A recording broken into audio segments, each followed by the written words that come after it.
Good day, everyone, and welcome to today's daily devotion. Today's reading comes from Ephesians chapter 4, verse 16, and it reads as follows. From him the whole body, joined and held together by every supporting ligament, grows and builds itself up in love, as each part does its work. Sometimes when we think about a body or an organism, we break it up into these individual pieces that we don't often see how they work together as a whole. Now, while each part serves a different function, we tend to forget that each part matters when it comes to the full puzzle. I know in American football, the example I would use is the example of the injury turf toe. And what turf toe is it's the sprain of the ligament in your big toe. And while it seems like such a minor injury, it is incredibly debilitating to American football athletes. It's something so small that affects completely everything. If you have turf toe, you basically can't do anything. You can't walk, you can't run, you can't train. And it really goes to show that when this one piece of the body that makes up 0.05% of the entire organism, if that one piece isn't functional, the entire body isn't functional. And that analogy, it extends to us as human beings and just how multifaceted we are. Now, while we understand that being focused in one area or field is very important so that you can become a master of the arts, I do feel as if there's certain facets of yourself that you need to feed and you need to grow so that that one facet gets a chance to breathe or gets a chance to develop in a way that you never thought it could. For instance, if you're very analytical, I think at a certain stage you might get tired of just seeing the world as black and white. I think when you hone in on your creative side, you get to appreciate just how good you are at seeing right from wrong or at seeing black from white. And I think you need that little getaway or that little escape or the discovery and also the ability to dive deeper into a different facet of yourself to truly appreciate the main thing that you think makes up who you are.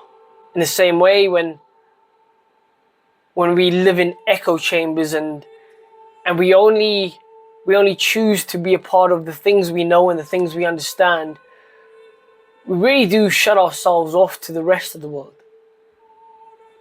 and to the potential beauty that we could discover in places that we never would have thought, in places that we always looked at from the outside as being a little weird or too different for us to be a part of.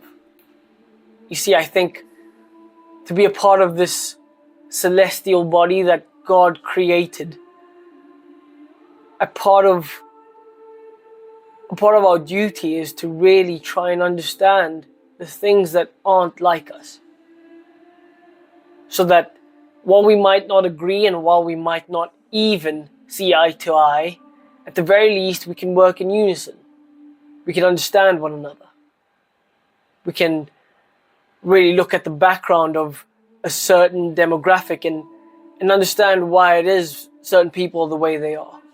Now, we don't have to agree, we don't have to see eye to eye, but I think it's when we understand how people work and the way people see the world that we allow them to live the way they want to live, but also that we get to see where it is we can all compromise to make sure that we work together in harmony. Now, again, it's not saying that everyone should just live the way they want to without repercussions. But I think it's about understanding why people are the way they are. See, when you understand something, you then tend not to fear it. You're then able to sit down at a table with an individual or with a certain group of people because you understand the entire lineage or the entire history of why it is what it is. And I think we miss out on a lot of beauty that's all around us because we're so hell-bent on just being a part of what we know and seeking only the things we understand. I think in doing that we let so many things go by us that are right there in front of our face to discover, that have so much beauty to offer that we just aren't willing to even dive into. I think when we live with hearts of curiosity to understand the different parts of the body of God and the body of the church as God's people, I think then only we'll get to see God's true intention of why He created the earth and why He created us and how it is we can all live in harmony. I believe that's a world that we should strive for, a world that we should actively work towards every single day. So may God give us the open-mindedness to understand one another. Now we don't have to see eye to eye, but at the very least knowing that when we understand one another, we won't fear what we don't know. So may God be with us. May God bring us together. And may we be together in this world to ensure a better life for us all. Amen.